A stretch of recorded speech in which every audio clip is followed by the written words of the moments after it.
Forensics assessment के अनुसार आत्महत्या है। That's not possible. Gautami suicide कर ही नहीं सकती। She's gone. उसने क्या किया, क्यों किया, ये हमें कभी पता नहीं चलेगा। तुम मुझे पता कर दो इनको। क्या आप इन्हें पहचानती है? She was blind. कोई मुझे फॉलो कर रहा है नील। It's just कि कोई है जो तुम्हारा पीछा कर रहा है, जो दिखाई नहीं पड़ता है। थी तो काफी नकचड़ी वैसे। बॉयफ्रेंड भी था उसका? हाँ जी, सुना है साथ में दोनों साकताल गए थे। वहाँ क्या है? रोमांस के लिए। हर शहर की हर सड़क पर हजारों लोग हैं जो किसी को याद नहीं रहते। आंखें बंद करके लोगों को देखो, वो और बेहतर नजर आते हैं। तापसी पन्नू जी और गुलशन दिव्या जी, आपका बहुत बहुत स्वागत है लल्लन टॉप पे। आपकी फिल्म आ रही है हॉरर साइकोलॉजिकल थ्रिलर जिसका नाम है ब्लर, 9 दिसंबर को Z5 पे जी। मैंने फिल्म देखी। मुझे एक ऑब्वियसली जो हॉरर साइकोलॉजिकल थ्रिल पार्ट है वो एक उसका बहुत बड़ा, कहते हैं ना, आपने छुपा के ही रखा है ट्रेलर से, जो कि उसकी कोर है बेसिकली। मुझे लेकिन उसका एक थोड़ा सा जो ऑब्जर्वेशनल पार्ट है बहुत पसंद आया, जब जहीर साहब का कैरेक्टर होता है जो एक होटल में काम करता है और वो ये बोलता है कि बूढ़े लोग एक टाइम के बाद दिखना बंद हो जाते हैं। बेसिकली वहां पे आपकी फिल्म का टाइटल है, उसका एक रूपक होता है कि जो एक ब्लर आ जाता है लोगों की आंखों में, जिनकी आंखें देख पाती वो भी धुंधल का उनकी आंखों के आगे आ जाता है, जब वो सेंसिटिव नहीं होते एक दूसरे को लेके, एक दूसरे का नाम तक नहीं पूछते हैं। तो मुझे वो बड़ा अच्छा लगा, क्योंकि हॉरर साइकोलॉजिकल थ्रिलर्स में ये सब डालने की जरूरत महसूस नहीं होती आमतौर पे। तो मुझे आप उसके बारे में जरूर बताएं कि आप लोगों के जब सेशंस हो रहे थे और बातचीत हो रही थी, तो एंटरटेनमेंट वाले पूरे एस्पेक्ट के अलावा जो ऑब्जर्वेशनल चीज है कि यार हम हाइंडसाइट में क्या बोल रहे हैं लोगों को, उसकी क्या चर्चाएं हुई आप लोगों के बीच में? देखिए, जब ये पिक्चर की स्क्रिप्टिंग चल रही थी, जब हमने डिसाइड किया कि इसके अंदर जो ह्यूमन एलिमेंट्स हैं वो जरूर डालने चाहिए, क्योंकि फिर ना जो पिक्चर की रेलेवेंस और लॉन्जेविटी की बात होती है ना, कितने सालों तक ये पिक्चर दिमाग में रहेगी, वो बढ़ जाती है। थ्रिलर ऑब्वियसली जितनी कॉम्पैक्ट और अच्छी लिखी जाए, thrills and plots and all से बनती है, बट उसकी जो रेलेवेंस होती है और दिमाग पे असर होता है उसका, सिर्फ दी एंड के बाद तक रहे, वो सिर्फ तभी रहता है जब उसके अंदर कोई कुछ टेक अवे होता है क्योंकि इंसानी लेवल पे सिर्फ प्लॉट्स एंड ऑल से ज्यादा जो लोग उस पिक्चर और स्टोरी का हिस्सा हैं, उनकी जो दिमागी स्थिति है वो अगर आप तक पहुंच जाए एज एन ऑडियंस, तो वो चीज आपको दी एंड से आगे तक याद रह जाती है। तो इस तरीके से एक थ्रिलर अच्छी लिखी जाए, प्लॉट्स अच्छे हो, अच्छी बात है, बट वो एक एज उसको तब मिलता है जब उसके अंदर एक इंसानी प्रवृत्ति को लेकर कोई चीज ऐड करी जाती है। वो ये वाली चीज थी इस फिल्म के अंदर, जो अलग अलग कैरेक्टर्स, नॉट जस्ट उनके थ्रू, तो उनके कैरेक्टर के थ्रू तो आई बाकी कैरेक्टर्स जो और जनता देखेगी पिक्चर के अंदर, काफी जगह ये चीज अंडरलाइन करी गई है कि कैसे काफी लोग जो है वो अनदेखे रह जाते हैं दिखने के बावजूद। जी, इस फिल्म को हमने कुछ नेत्रहीन लोगों को दिखाया था और उन्होंने आई थिंक एक किरदार है इस फिल्म के अंदर, उसके साथ काफी आइडेंटिफाई किया था। आप जानते हैं मैं किस किरदार के बारे में बात कर रहा हूँ, जिसके बारे में हम बता नहीं सकते, but that's what this film is about, you know, that's what it's about.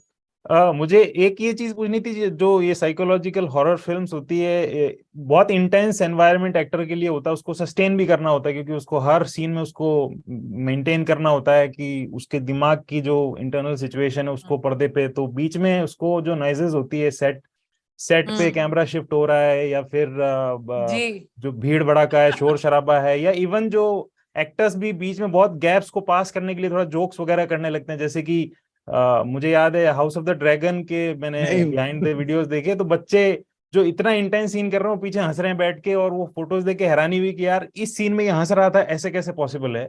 तो ये जो आपके दिमाग की जो एनवायरनमेंट, उसको बचाने के लिए आप क्या करते हो कि यार मेरे को अगले शॉट में इसको लेके जाना है, क्या करूं मैं? तो आप इसके लिए क्या करते हो? मुझे सेट से बाहर किया जाता था क्योंकि मैं ही था वो और ये डायरेक्टर ने एक बार अजय जी ने बोला था कि गुलशन, मुझे लगा आप बड़े सीरियस किस्म के एक्टर हो क्योंकि वहां पे मैं बिल्कुल सीरियस नहीं हूँ। स्क्रीन पे लगता हूँ सीरियस, बट ये सब झूठ है। नहीं, आई थिंक ये हमारी मानसिक, एटलीस्ट जो मेरे किरदार की मानसिक स्थिति के लिए बहुत ही खराब हो जाता लॉन्ग टर्म के हिसाब से, अगर मेरे पास कुछ भी बिहाइंड द कैमरा थोड़ा सा काम डाउन होने को नहीं मिलता, क्योंकि ये एक गो में पिक्चर शूट करी हुई है। तो अगर 40 दिन मैं लगातार इस इंटेंसिटी से रहूंगी पूरा दिन, तो आई डोंट थिंक कि मेरे लिए ये लॉन्ग टर्म के लिए अच्छा है। और इनफैक्ट एज इंसानी तौर पे मेरे लिए अच्छा है ऐसा करना। मतलब कुछ सैक्रिफाइसेस हम करते हैं अपने किरदार के लिए, बट ये थोड़ा सा अनहेल्दी सैक्रिफाइस हो जाता फॉर अ लॉन्ग टाइम। तो इसके लिए हमारे पास सेट पे थे मिस्टर गुलशन देवैया, एंड जो अभिलाष थपलियाल का किरदार है उसके वो भी थे, मेकिंग श्योर कि मतलब मैं अपना मानसिक संतुलन ना खो दूं behind the camera.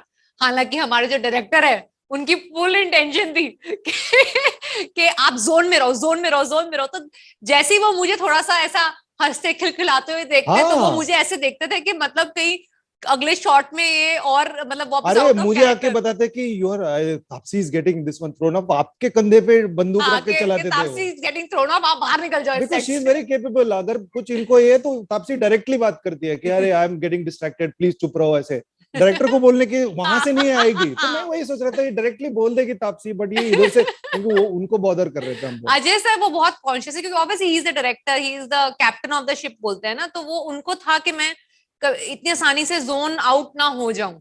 But I feel at a human level अगर ये लोग नहीं होते मेरे आसपास, तो मेरा थोड़ा सा ऑफ बैलेंस दिमाग जा सकता था इस फिल्म के बाद।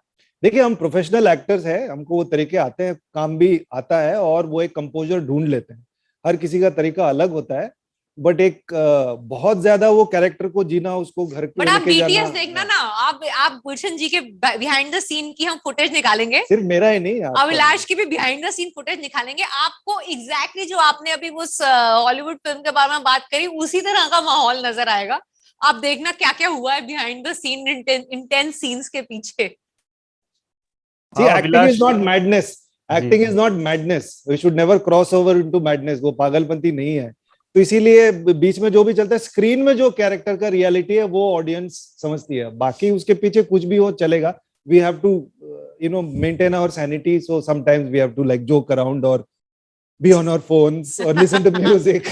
अभिलाष का आपने नाम लिया, उनका बड़ा एक गुप्त कैरेक्टर है, वो सरप्राइज करने वाला है, क्योंकि जैसा आप बता रहे हैं कि वो हंसा रहे थे, फिल्म में वो वैसा नहीं करते हैं।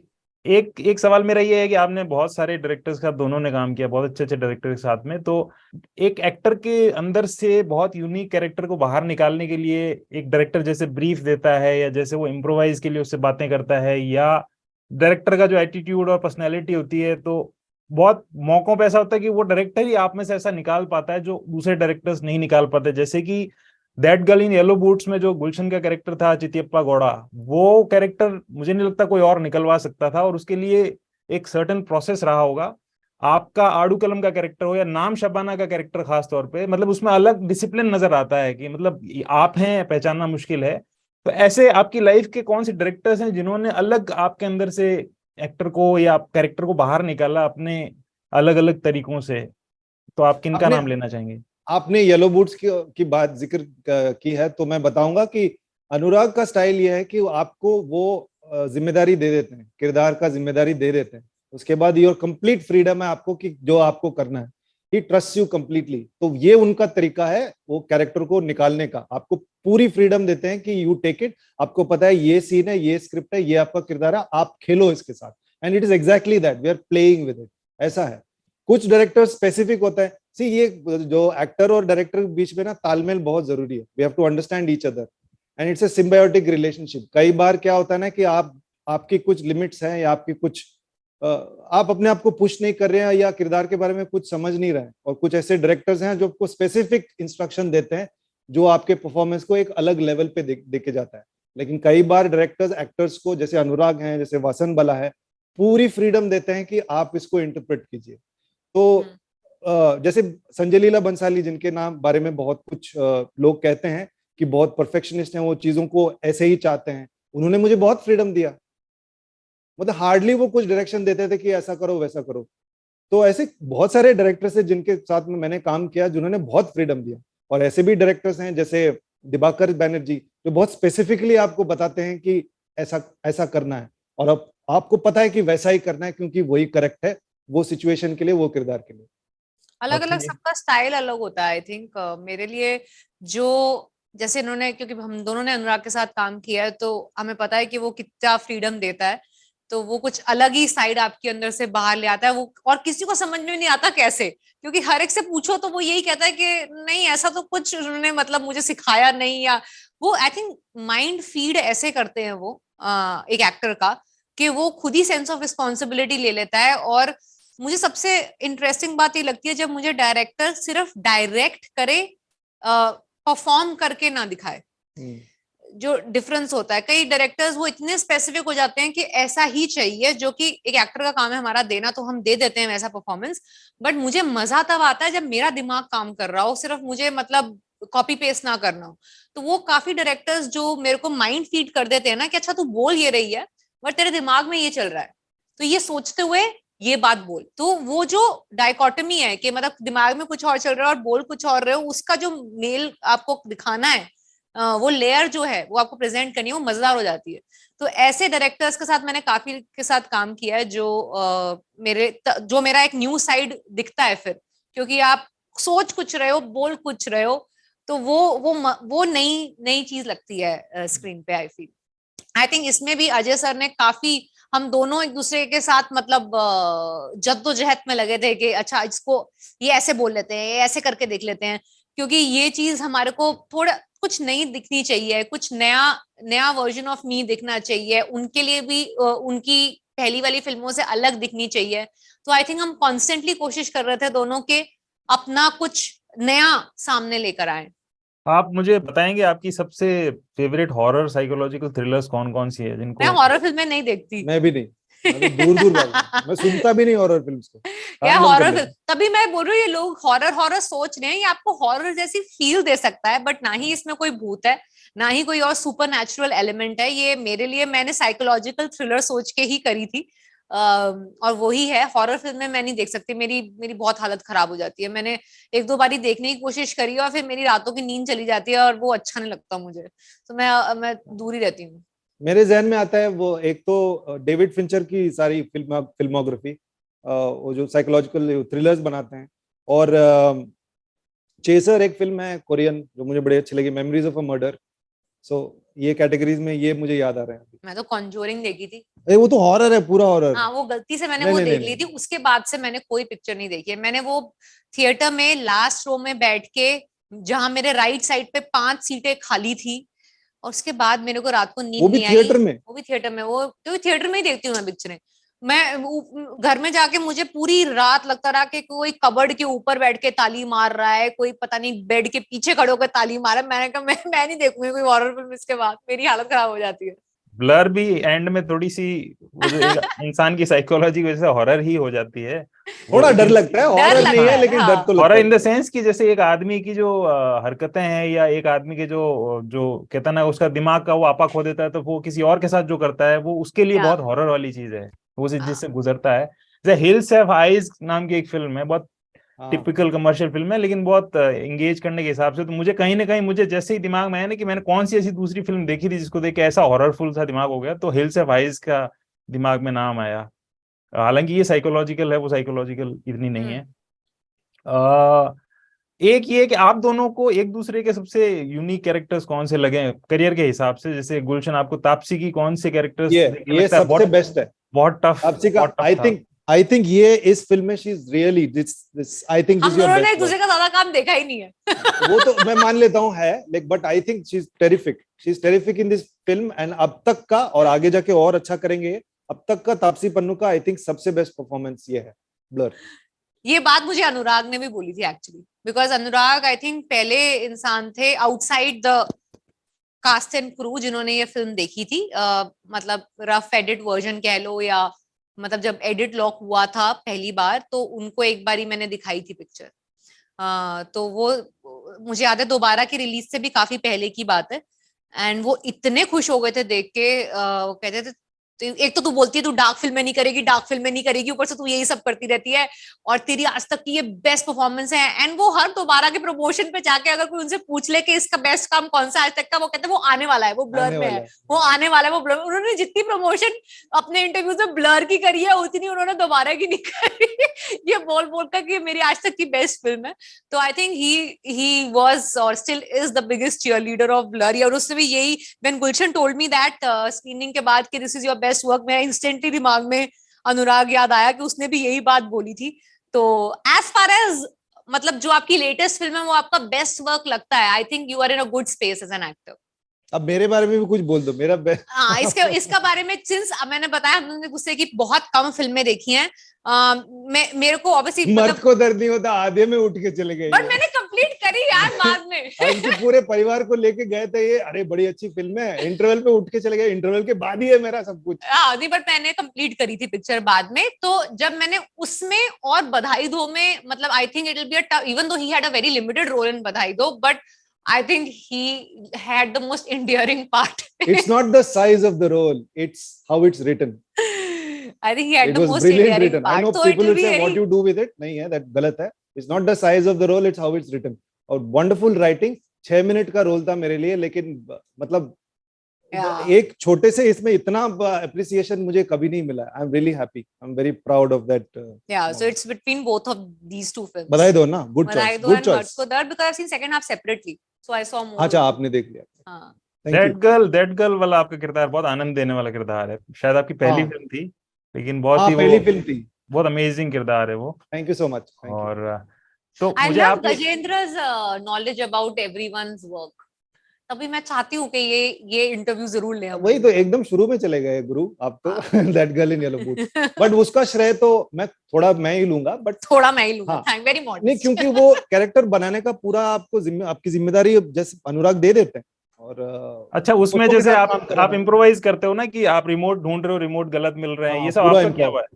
पूरा इम्प्रोव, क्योंकि वो माहौल ऐसे बनाते हैं ना, लॉन्ग टेक्स लेते हैं, वो एक्चुअली बिगाड़ देता है आपको, वो बहुत बिगाड़ देता है। अनुराग के साथ शुरू में आप काम करेंगे तो आपका दिमाग खराब हो जाएगा, क्योंकि इतना फ्रीडम कोई नहीं देता है। 12-12 मिनट का टेक ले रहे हैं हम लोग, कोई नहीं दे। उसके बाद सीधा मैं लगा रोहन सिप्पी क्लॉक लेके बैठते थे कि ये सीन मेरे को 1:20 में खत्म करना है। अनुराग के साथ काम करना आपके लिए तो काफी हानिकारक हो सकता है लॉन्ग टर्म। भाई साहब 8 मिनट 12 मिनट की टेक लेते थे और वहां पे पूरा सीन 1:30 में खत्म करना है, 1:20 में खत्म करना है। सो बट इट्स बहुत लिबरेटिंग एक्सपीरियंस है। जो मैं पूछ रहा था ना आपसे सवाल की डायरेक्टर आपके अंदर से निकालता है, एग्जैक्टली अनुराग उसका एग्जांपल है। क्योंकि जैसे अगली फिल्म में जो थाने वाला सीन होता है, आप उसको देख लीजिए, आप चिट्टियप्पा गौड़ा वाला सीन ले लीजिए, आप मनमर्जिया में आपके तापसी के सीन ले लीजिए, ये सारे सीन्स ऐसे हैं कि दूसरे डायरेक्टर बहुत मुश्किल से वो वाला हिस्सा निकाल पाएंगे आपके अंदर से कभी भी। नहीं, बट मैं पूरी तरह से सहमत नहीं हूँ। हालांकि है, ये एक तरीका है, उनका तरीका है काम करने का। कुछ ऐसे डायरेक्टर्स हैं जो आपके लिए दायरे बनाते हैं, जो आपको पुश करते हैं कि नहीं यही दायरा है आपका, इसी के अंदर रह के आपको करना है। But that is also good. Sometimes you don't push yourself. हमें हमेशा फ्रीडम चाहिए। कभी हाथ पैर बांध देते हैं ना, तभी कुछ बहुत तकलीफ होती है। अगर आप यही एक तरीके को सही मान लो ना और अच्छा मान लो, तो बहुत तकलीफ होती है दूसरा तरीके में घुसने में, क्योंकि हर डायरेक्टर का तरीका अलग है, हर कोई सेम नहीं हो सकता, शायद तभी सब अलग तरह की पिक्चरें बनाते हैं।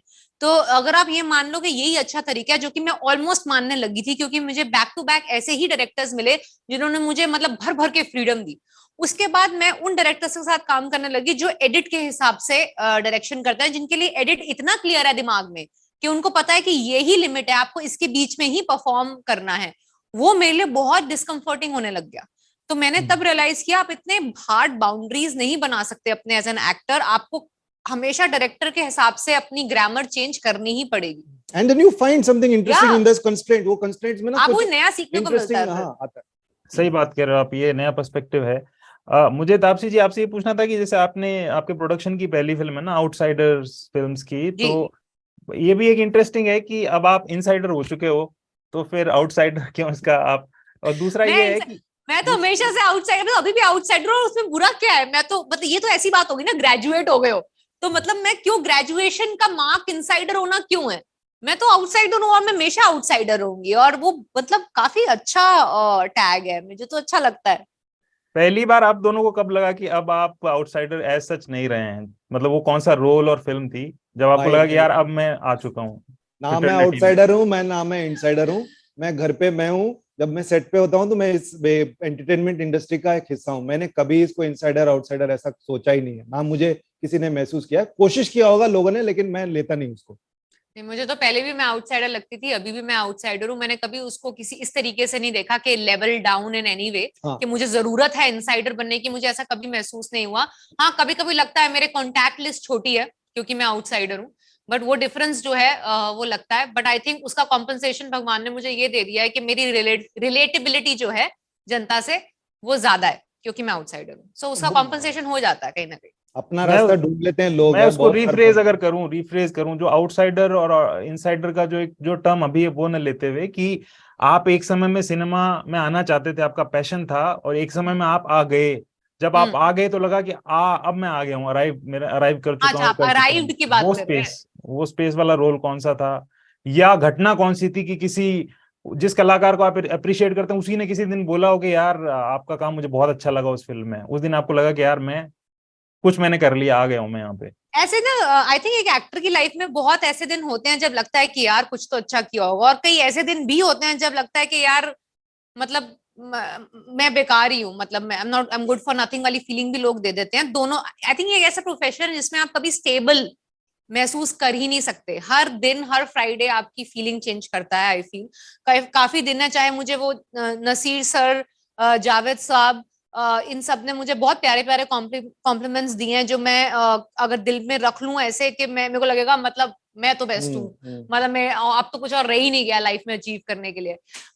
But on the other hand अगर आप कई बार देखो कि अच्छा नहीं ये चीज है जो मैं इंप्रूव कर सकती हूँ, कि 4 गालियां आपको कहीं चलते हुए पड़ जाती हैं तो लगता है कि नहीं आप कभी भी कुछ भी नहीं हो। तो आई थिंक ये इनस्टेबिलिटी वाली लाइफ है वो एक्टर की हमेशा ही रहेगी। आई डोंट थिंक हम कभी भी ये मान के रिलैक्स कर सकते हैं कि हाँ अब तो मतलब सब हो गया सॉर्टेड। वो वाला प्रोफेशन ही नहीं है ये। बिल्कुल, मैं पूरी तरह से सहमत हूँ। और आई थिंक मेरे लिए जो पर्सनैलिटी मेरी है, मैं अगर सोचने लगूंगा कि आई हैव अराइव्ड तो मेरा खत्म। मतलब वो ये मेरे लिए एक जर्नी है, कहाँ तक जाऊंगा मुझे खुद पता नहीं है। I am on an endless liver, मैं ऐसे चप्पू चला रहा हूँ, जा रहा हूँ, एक दिन थक जाऊंगा तो मैं किनारा करके उतर जाऊंगा, but I don't no. Arrived वाली फीलिंग करनी थी तो मैं वो डेस्क जॉब ले लेती अपनी जो एमबीए के बाद मिलती है ना, जिसमें पता होता है आप अराइव हो चुके हो, आपका चेक भी अराइव हो जाएगा या आरटीजीएस हो जाएगा, वो आपको स्टेबिलिटी दे देगा। यहाँ पे नहीं है वो। हो सकता है कुछ लोगों को, लेकिन I don't know, I agree with her, but my perspective मैं थोड़ा और इसमें रिजिड हूँ कि मुझे वो वैसे सोचना ही नहीं है कि आई हैव अराइव्ड, क्योंकि मेरी पर्सनैलिटी ऐसी है कि मुझे लगा मेरा दिमाग खराब हो जाएगा। और जैसे इन्होंने नाम लिया कि ऐसे सारे लोग सामने से भी और पीछे से भी अच्छा कहते हैं आपके बारे में। आजकल हर कोई उसका वीडियो क्लिप भेज देता है आपको। आपको मिल जाता है वीडियो क्लिप, तो वायरल भी करा देते हैं। बट अच्छा लगता है, अच्छा जरूर लगता है। बट जब मैं अपने लिए नहीं चाहता हूं कि आई शुड फील कि हाँ आई हैव अराइव्ड। हाँ, काफी सारे अचीवमेंट्स है, काफी सारे पड़ाव है जो मैंने पार किए हैं और आगे भी हैं जो मैं उन पड़ावों को पार करना चाहता हूं। बट ये अराइव्ड वाली फीलिंग मेरे लिए आएगा मेरे दिमाग में तो आई थिंक मैं खत्म, डन। क्योंकि उसके बाद ना डिपार्चर का टाइम नजदीक है। अगर आप ये मान लो ना यू अराइव, तो बस उसके बाद डिपार्चर होने वाला है। Journey without destination I think is my choice. I think from what you से आल्सो इज प्रीटी मच वैसा ही कुछ है। आपसे आखिरी सवाल मेरा ये है कि 2022 खत्म हो रहा है, इस साल में देखी सबसे अमेजिंग चीज हमसे शेयर करना चाहें जो हम भी देख सके, हमारे लिए रिकमेंडेशन हो जाए, सीरीज, फिल्म। या मैंने ना एक नेटफ्लिक्स पे एक सीरीज देखी थी कुछ टाइम पहले, उसका नाम था क्लियो।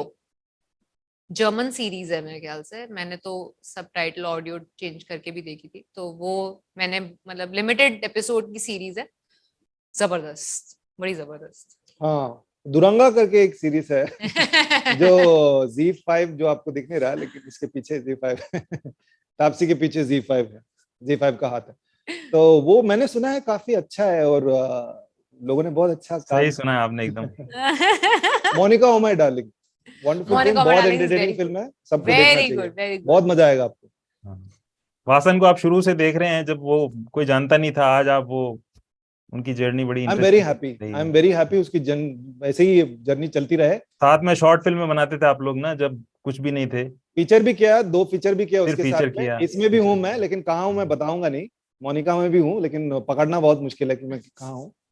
बट चलिए ब्लर है Z5 पे 9 तारीख से स्ट्रीम हो रही है। आप हॉरर के जो दीवाने, साइकोलॉजिकल थ्रिलर के जो दीवाने हैं उनको देखनी चाहिए। भाई हॉरर मत बोल के डराओ यार, मत बोलो। वरना नहीं, भूत वो उम्मीद करेंगे अभी कहीं से भूत आने वाला है, वो नहीं होगा, बट आपको वो थ्रिल और चिल मिल जाएगा। चलिए लोग देखेंगे फिर तय करेंगे कि मैं सही हूँ या आप लोग सही हो, साइकोलॉजिकल थ्रिलर है या हॉरर साइकोलॉजिकल थ्रिलर है, सही है। ये देख लेते हैं। ये बहुत अच्छा बहुत प्लग है, बधाई, ये अच्छा आपने प्लग दिया है। बहुत बहुत बधाई आपको। Thank you. Thank you, take care.